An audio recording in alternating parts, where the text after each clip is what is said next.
देखिए, महाराष्ट्र में चुनाव से पहले जबरदस्त तरीके से घमासान देखने को मिल रहा है। बहरहाल खबरों में आगे बढ़ते हैं, बात छत्तीसगढ़ की कर लेते हैं, क्योंकि इस शुक्रवार को जुमे की नमाज के बाद छत्तीसगढ़ में जो तकरीर दी जाएगी हो सकता है वो सबसे अलग हो।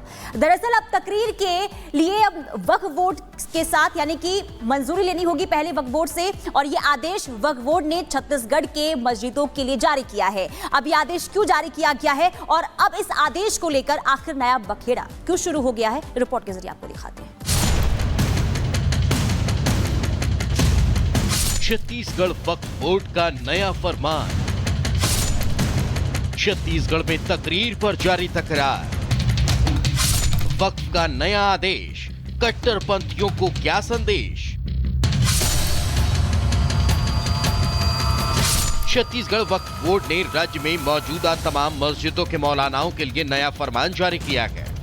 वक्फ बोर्ड ने मस्जिदों के लिए जारी किए गए एडवाइजरी में कहा है कि छत्तीसगढ़ की मस्जिदों में तकरीरों से पहले मौलाना को वक्फ बोर्ड के अध्यक्ष डॉक्टर सलीम राज से अप्रूवल लेना पड़ेगा। व्हाट्सएप ग्रुप बनवाया है कि मुतल्ली जो भी बयान देना है पहले हमको बयान भेजे, छत्तीसगढ़ राज्य वक्फ बोर्ड से अप्रूवल होने के बाद ही बयान दर्ज करें। और दूसरा, इमाम साहब और मुतल्लियों से भी मेरी गुजारिश है कि भाईचारे वाली तकरीर दें, क्योंकि दीन की रोशनी में, कुरान की रोशनी में इमाम साहब मौलाना साहब को बताना चाहिए। सामाजिक सौहार्द बिगाड़ने वाला ऐसा कोई बयान जारी नहीं होना चाहिए। छत्तीसगढ़ वक्फ बोर्ड के मुताबिक ये फैसला इसलिए लिया गया ताकि छत्तीसगढ़ में मस्जिदों के मौलाना बिना किसी मशवरे के कोई भड़काऊ बयान न दे सके और समाज में नफरत का संदेश न जाए। लेकिन मस्जिद की तकरीरों पर वक्फ बोर्ड ने फैसला क्या सुनाया। वक्फ बोर्ड के अध्यक्ष को जान से मारने की धमकी मिलने लगी, लेकिन वक्फ बोर्ड ने भी कट्टरपंथियों के नफरत का जवाब देने का मन बना लिया। डॉक्टर सलीम राज ने ऐलान कर दिया कि वो न तो धमकियों से डरने वाले हैं और न कि अपने फैसले से पीछे हटने वाले हैं। अधिकतर शुक्रवार की नमाज के बाद दंगा फैलता है, उसको सोचना चाहिए। शुक्रवार की नमाज के बाद रोडों में आ जाना, सामाजिक समरसता बिगाड़ने की बात करना, ये ठीक नहीं है। सिर्फ कुरान और हदीस की रोशनी में मस्जिदों में चर्चा होना चाहिए। इन्होंने कांग्रेसी लोग ने और जो मुतवल्ली चुन के आते हैं, इसको मस्जिदों को राजनीतिक अड्डा बना दिए है। छत्तीसगढ़ वक्फ बोर्ड ने मस्जिदों से लगने वाले नफरती तकरीरों पर लगाम लगाने के लिए एक व्हाट्सएप ग्रुप भी बनाया है, ताकि मस्जिद से मौलाना जो भी बयान दे वो उस बयान को पहले वक्फ बोर्ड के पास भेजकर बोर्ड से अप्रूवल ले सके। छत्तीसगढ़ वक्फ बोर्ड के सदस्यों ने इस संबंध में मस्जिदों की संपत्ति का प्रबंधन करने वाले मौलानाओं को ये भी साफ कर दिया कि अगर इस नियम का पालन नहीं किया गया तो लीगल एक्शन लिया जाएगा। हालांकि छत्तीसगढ़ वक्फ बोर्ड के इस फैसले के खिलाफ सबसे पहला मोर्चा राज्य वक्फ बोर्ड के पूर्व अध्यक्ष सलाम रिजवी ने खोल दिया है। उन्होंने इस फैसले को सियासी एंगल दे दिया और कहा कि छत्तीसगढ़ वक्फ बोर्ड ने यह फैसला राजनीतिक लाभ लेने के लिए थोपा है। वो पॉसिबल नहीं है। हर हफ्ते 5000 लोगों के टॉपिक वक्फ बोर्ड में पहुंचे और उसके बाद वक्फ बोर्ड उसको अप्रूवल दे, वो पॉसिबल नहीं है। बोलना बात अलग है, लेकिन उतने लोगों को हर हफ्ते कोई 5000 लोग आपसे अप्रूवल ले, ये राजनीतिक वो है इसमें कहीं से। वक्फ बोर्ड के फैसले का विरोध करने वाले रिजवी अकेले नहीं है। खुद को मुस्लिमों का हिमायती बताकर अपनी सियासी रोटियां सेकने में माहिर AIMIM चीफ असदुद्दीन ओवैसी भी इस फरमान पर भड़क उठे। ओवैसी ने कहा कि वक्फ बोर्ड के पास कोई ऐसी कानूनी ताकत नहीं कि उनसे मंजूरी लेने के बाद तकरीर को। इस बारे में ओवैसी ने सोशल मीडिया पर पोस्ट शेयर करते हुए लिखा कि छत्तीसगढ़ की बीजेपी सरकार का वक्फ बोर्ड चाहता है कि जुमा का खुतबा देने से पहले खतीब अपने खुतबे की जांच वक्फ बोर्ड से करवाएं। वो वक्फ बोर्ड की इजाजत के बिना खुतबा न दें। अब भाजपाई हमें बताएंगे कि दीन क्या है। अब अपने दीन पर चलने के लिए इनसे इजाजत लेनी होगी। वक्फ बोर्ड के पास ऐसी कोई कानूनी ताकत नहीं। अगर होती भी तो वो संविधान के दफा 25 के खिलाफ होती। ओवैसी की ये बेचैनी समझ आती है, क्योंकि छत्तीसगढ़ वक्फ बोर्ड का ये फैसला लागू हुआ तो मौलानाओं की नफरती तकरीर पर लगाम लगाकर समाज को एकता का संदेश देने वाला छत्तीसगढ़ पहला राज्य बन जाएगा और इसी के साथ यहाँ मौका परस्तों की सियासी दुकान भी बंद हो जाएगी। बहरहाल छत्तीसगढ़ वक्फ बोर्ड अपने फैसले पर कायम है।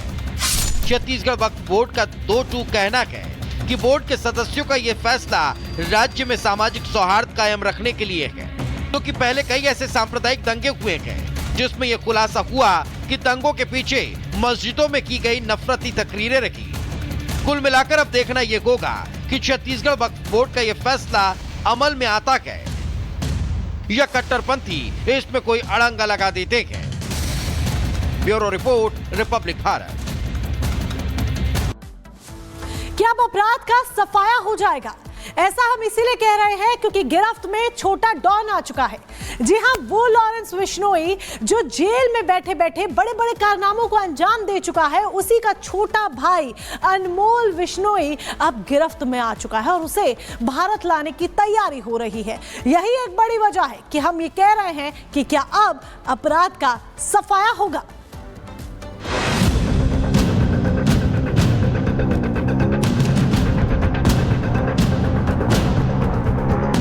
डॉन ब्रदर्स पर शिकंजा, अनमोल को लाना पक्का। अपराध की दुनिया में खौफ का दूसरा नाम बनता जा रहा है लॉरेंस बिश्नोई। जेल की सलाखों में बंद है, लेकिन अपने भाई के दम पर वो कई बड़े कांड करवा रहा था।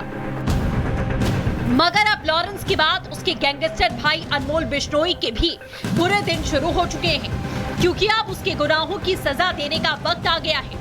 इसी से जुड़ी एक बड़ी खबर आई है। सूत्रों के हवाले से दावा किया जा रहा है कि अनमोल बिश्नोई अमेरिका में पकड़ा जा चुका है।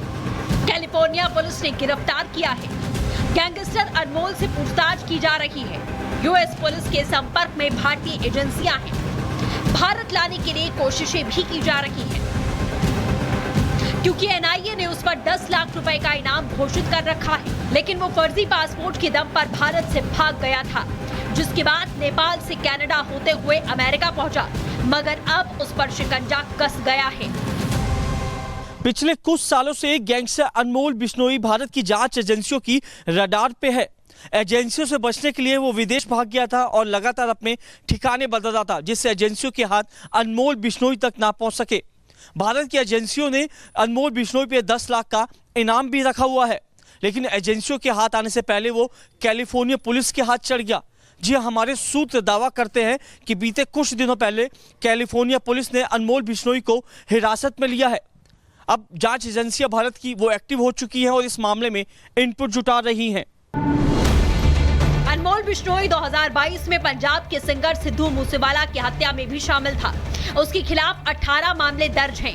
इससे पहले मुंबई पुलिस ने 14 अप्रैल को सलमान खान के घर के बाहर हुई फायरिंग के सिलसिले में उसके खिलाफ लुकआउट सर्कुलर भी जारी किया था। हाल ही में मकोका कोर्ट ने अनमोल बिश्नोई की गिरफ्तारी के लिए गैर जमानती वारंट भी जारी किया था, क्योंकि वो मुंबई पुलिस की वांटेड लिस्ट में है। गैंगस्टर लॉरेंस बिश्नोई का भाई अनमोल बिश्नोई लॉरेंस के सामने अपने आप को मजबूत दिखाना चाहता है, इसीलिए एक्सटॉर्शन मर्डर के मामले में अनमोल बिश्नोई का नाम सामने आया था। सलमान खान, सिद्धू मूसेवाला और हाल ही में बाबा सिद्दीकी मर्डर मामले में भी अनमोल बिश्नोई का नाम सामने आया था। इससे बात यह साफ हो जाती है कि अनमोल बिश्नोई लॉरेंस जैसा मजबूत गैंगस्टर बनना चाहता है, जिससे उसका पूरा दुनिया में नाम हो सके। लॉरेंस जेल में बंद होकर भी अपने छोटे भाई के दम पर अपना गैंग चलाता था। अनमोल विदेशों में बैठकर वहीं से ऑपरेट करता था। शूटर्स के दम पर बाबा सिद्दीकी जैसे हत्याकांड को अंजाम दिया गया। सांसद पप्पू यादव को भी लॉरेंस गैंग के नाम पर धमकी दी गई, लेकिन अब लॉरेंस की बी कंपनी पर नकेल कसी जा रही है। अनमोल को भारत लाने की तैयारी है ताकि उसके गुनाहों की सजा दी जा सके। Bureau report, Republic Bharat.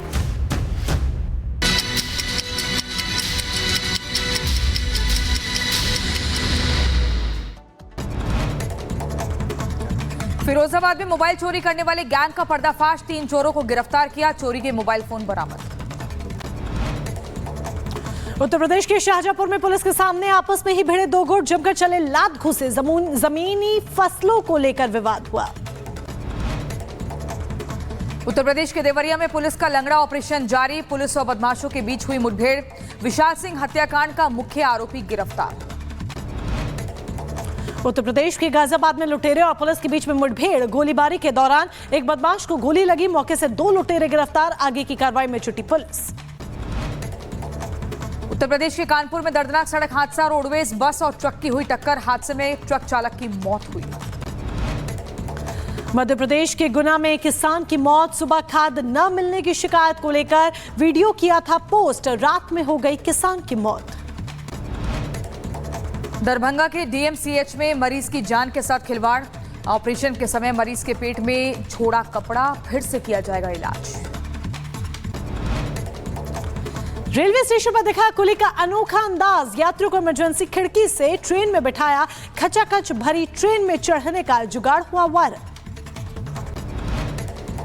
Jaunpur में पूर्वांचल विश्वविद्यालय के गर्ल्स हॉस्टल में छात्राओं का हंगामा, छात्रों ने बीए के आवास का घेराव किया, लड़कियों को फोन पर लगातार मिल रही थी धमकियां। महाराष्ट्र चुनाव में पहले नासिक में बड़ी कार्रवाई, एक होटल से 1 करोड़ 98 लाख रुपए बरामद किए गए, मामले की छानबीन में जुटी टीम।